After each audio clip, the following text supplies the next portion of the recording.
Alright guys, what's going on? I've considered making a video probably each and every day for the last couple of weeks. Last video I made, or at least the last mindset I was in, that I tried to portray on this channel, was sitting about 300 meters down that way, out in the sun, with a mission in front of me, with a task in front of me, with a plan in front of me. And the only reason it wasn't going to work was if I couldn't follow through. So it was up to me. You know, I put the weight of the world on my shoulders. I tend to do that at times. And I decided, right, I am going to work 2 full-time jobs. I'm going to work 75 hours a week to have a steady income coming in, to have 2 full-time contracts, to have a full-time income of $150,000 a year coming in to my bank account, so that then I can go and prove to the banks that I'm good for a loan and buy a family home in Townsville for my kids and my ex to move into. That was the plan. And I think that was about 7 weeks ago. I'd done it for a week. I'd tested the waters as far as what my working capacity is, what my energy levels can be. You know, can I do 75 hours a week? Can I work 2 full-time jobs? Well, it's Saturday today. I haven't quite completed my 8th week, but we are fucking close to completing 8 weeks of full-time work. And what that has led me to be able to do is to indeed follow through with my major plan and qualify for a home loan. I have signed a contract of sale. I have paid a deposit. And on the 16th of September 2024, settlement will take place. I will get the keys, or I won't, I'll be here in Alice Springs, but Miffy and the 2 kids will get the keys and they'll be able to move in to what is an incredible property, a property that I thought initially would have been out of my price range, but lo and behold, you never know what you're capable of, you never know what you might get, what you might, be considered good for, unless you ask. And at the end of the day, a big sticking point, the reason why most people can't get into the property market is because of the deposit, right? I had a deposit. I have completely and utterly maxed out my capacity, my loan capacity. I am borrowing 80% of the purchase price and I am contributing 20%. So I don't have any lender's mortgage insurance, which is a good feeling. It was a possibility if I did need to, borrow more than 80% of the value of the property. I think I was in line to have the ability to do that. Thankfully, I haven't had to do that. Settlement's not for another 6 weeks, so I've got time to continue to build my bank balance, which will mean that by the time settlement comes by, I will have, depleted my entire bank account as of how it sits right now, but I will have added somewhat to it. And in the next 6 weeks, with the money that I've got coming in at the moment, I would say that continuing my spending habits as they are now, keeping them as low as possible, I think I should be able to have another 8 to 10 grand in my account as savings as of the 16th of September settlement date. That's after all of the deposit, that's after government charges, conveyancing fees, pest and building inspection. After all of that, I should be able to have worked my way back to a balance of 10 grand, which is nice. It's a good little nest egg. And then the mortgage payments start, of course. So that's a little bit of information. As to, what my day-to-day life has looked like for the last 8 weeks, I don't think I've ever been as tired on a day-to-day basis as, I am now. It's just, it's gotten worse and worse. The level of fatigue has increased week by week, but I'm not done yet. I'm not done yet because they're going to recheck my finances in another 6 weeks at settlement date. And if my income has dropped off at all, or if, there's been a huge amount of new expenses, or if I've taken out any personal loans or credit card loans and I've got payments coming out, then that will change things. So I've got to continue doing exactly what I've been doing for the last 8 weeks for at least the next 6. And so what that looks like for me is Monday, 8 till 4.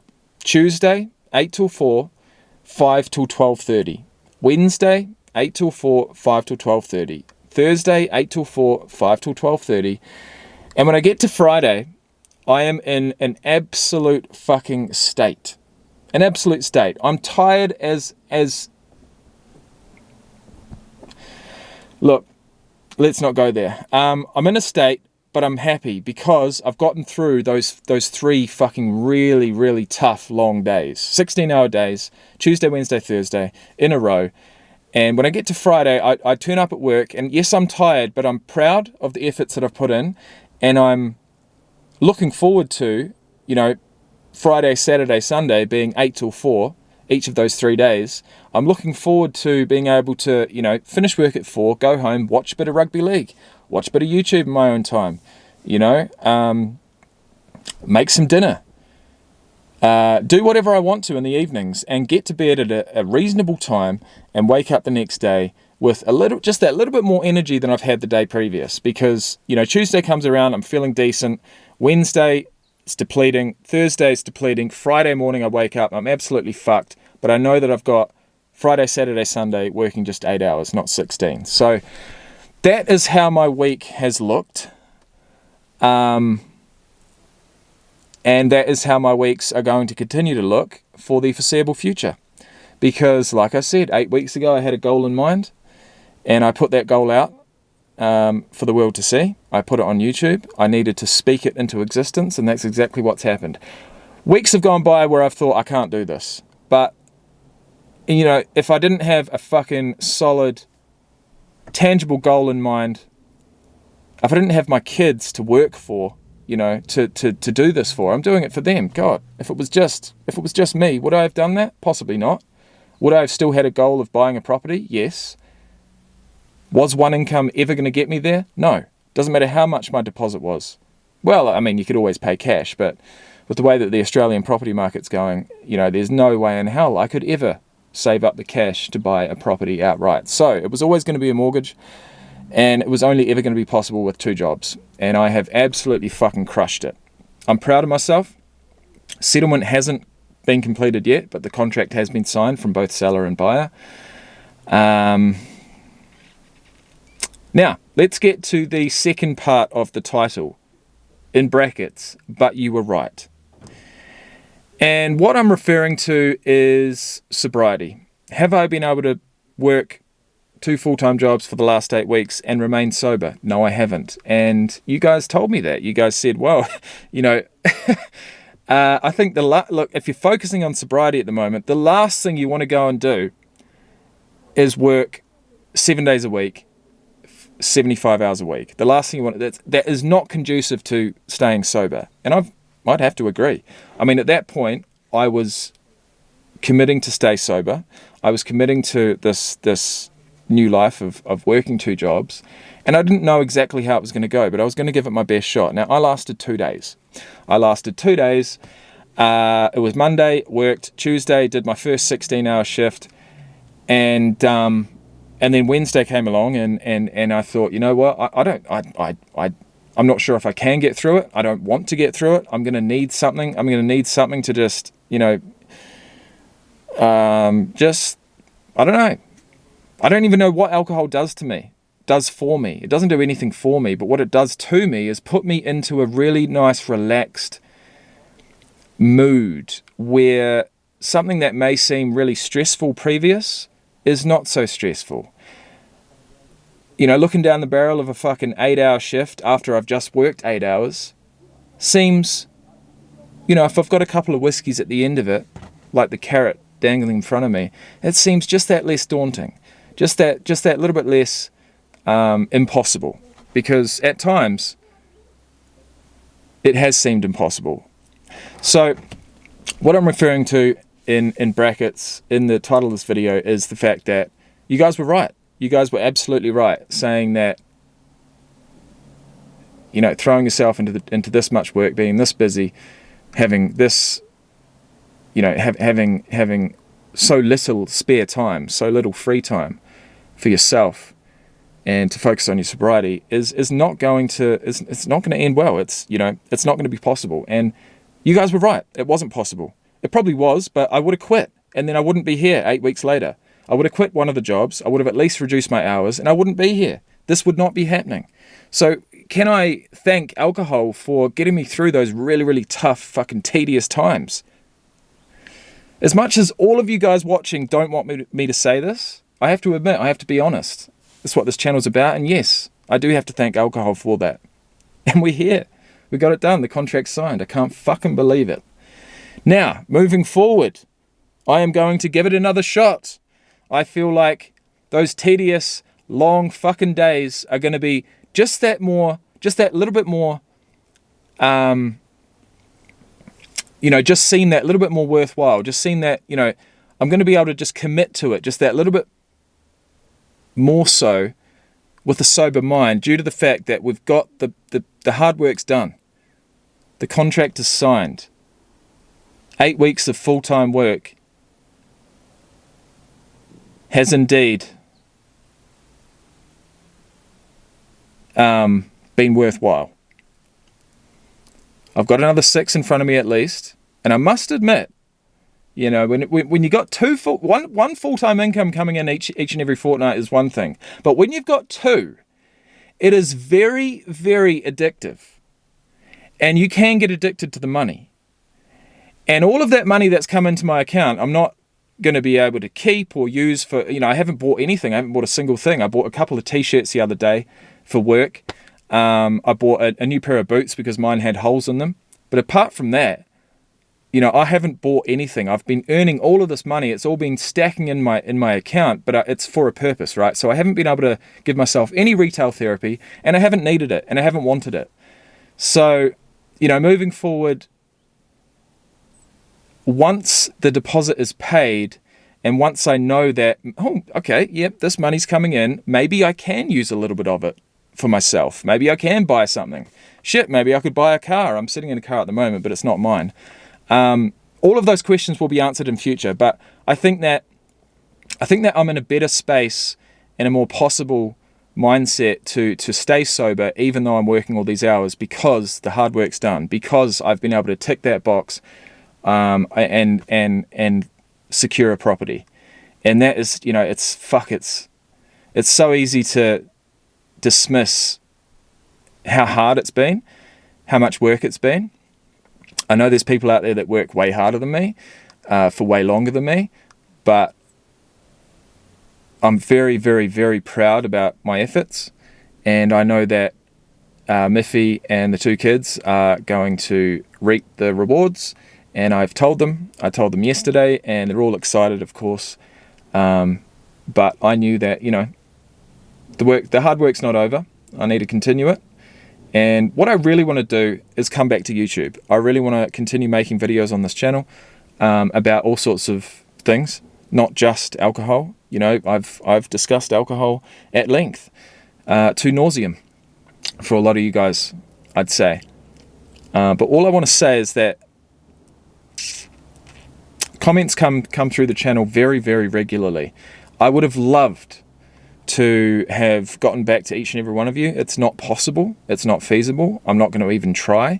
And I feel like if I had have taken on some of the negative feedback that has come through over the last 8 weeks, that may have thrown me. That may have sort of caused me to doubt myself, caused me to do the unthinkable and quit one of my jobs. I wasn't willing to do that. So basically, for the last 7 or 8 weeks, I have not looked at my YouTube channel. I've seen the subscribers, the number of subscribers slowly but surely rise. But as far as comments, I haven't allowed myself to. I've been a little bit scared. Each and every, every now and then I may have a look at a few comments, but I'm not going to lie, normally the majority of them are positive, of course, but there have been a few negative ones that come through, very, very judgmental, and, I just haven't had time for it. So this is my opportunity to get back on YouTube, to update you guys as to where I'm at. I'm still alive. I'm still fucking kicking, and I'm really, I'm stoked for the future, man. I'm looking forward to the future. And the next video you see on this channel will be my next attempt at staying sober. And that is from both marijuana and alcohol. Last thing I'll mention is that I think it was second week of April 2024, I'd been back in Alice Springs for a month and a half, and I decided to get some weed. This was when I was gearing up to be sober from alcohol again, and I thought, right, I'm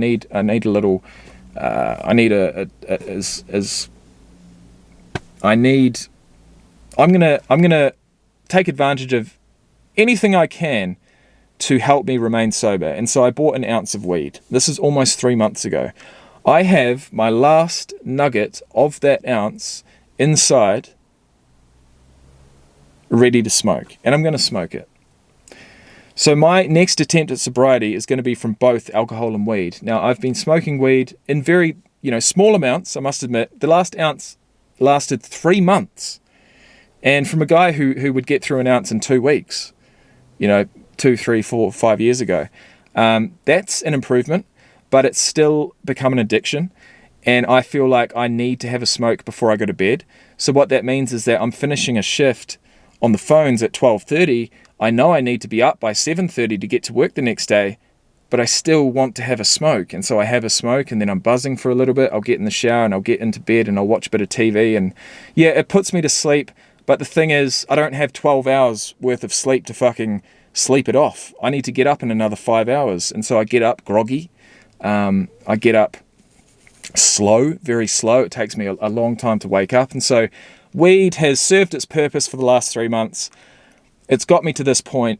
I'm not going to buy another ounce. I've got a little nug left. I'm going to halve it, have a little smoke tonight, another one tomorrow, and then wake up Monday morning and crack into my next attempt at sobriety from both alcohol and weed. And I'm going to make a video that day, and it's going to be titled "A Day in the Life of a 33-year-old Alcoholic Determined to Stay Sober." The first video was struggling to stay sober, and I was indeed struggling. And I still haven't. It's been 6 months. It's been a 6-month relapse. The second video was a 33-year-old alcoholic desperate to stay sober. And I was desperate. I thought, fuck, how am I going to get through these next 8 to 12 weeks of working 2 full-time jobs if I can't even put the bottle down? But in the end, I did utilize it at times to get me through. And now we're here, and I'm not struggling. I'm not desperate. I'm not desperate at all. I'm determined. I'm determined to stay sober. And look, the amount of times I've said that is ridiculous. But I'll be honest, over these last 8 weeks, the longest stretch of time that I've been able to remain sober from alcohol has been 3 days. And that is normally a Monday, Tuesday, and a Wednesday, if not 2 days. Normally a Monday and a Tuesday. So, 3 days has been the maximum amount of time I've had off of alcohol for the last 8 weeks. And that has been basically one of the reasons why I haven't come back to YouTube, because I haven't had a stretch of sobriety to be proud of, to talk about. But, as of today, I signed a contract on Friday for a property. The ball's in motion. The plan is in place. The plan is being executed. And I'm not going to fucking kick myself for having a few drinks over that time. I'm not going to do it, because I've done it in my way. And my way is my way, and it's not everyone's way. But you try working 75 hours a fucking week. It's not easy. It's not fucking easy. And that's where I'll leave it, guys. I think I've said more than enough. I've bought a candle. It's the small things. It's the small things, guys. I've bought a candle. I'm going to light that inside. It's just me and the cat. Me and Cookie at the moment. And obviously there's a kitty litter involved in that. And so, every now and then I'll need a bit of a bit of fragrance that is not cat related to sort of take the edge off. I've changed the kitty litter today. That'll be good for another 3 or 4 days at least. So I've got a couple of rugby league matches to watch tonight, or just at least have on in the background. It's a nice thing for me to have, on a Friday, Saturday and Sunday evenings. After I've finished work, I will come home. This is basically exactly how it works. Come home, say hi to the cat, give her some food, sort myself out some dinner for later on, chuck some rugby league on, scroll a bit of social media, and just chill in my box, in my prison cell. It's pretty much like a prison cell. I didn't even want to bring the camera inside because I'm embarrassed about where I'm living at the moment, but it is what it is, man. My expenses are super low, and they've had to be, or else none of this would be possible. So that's enough from me, man. 20 plus minutes. Thank you for watching. Thank you for your support. And I'll see you guys on Monday. Peace. And actually, I mean, for those wondering, and I know you guys were, right? Surely. What have we got? Summer picnic. I couldn't smell it because it was enclosed in the plastic wrapping when I bought it, but it's pretty damn good. Pretty damn good. Like I said, the small things. And to have a nice smelling room. Cookie, what do you reckon? Happy? She hasn't escaped yet, thankfully. But she's tried. Anyway.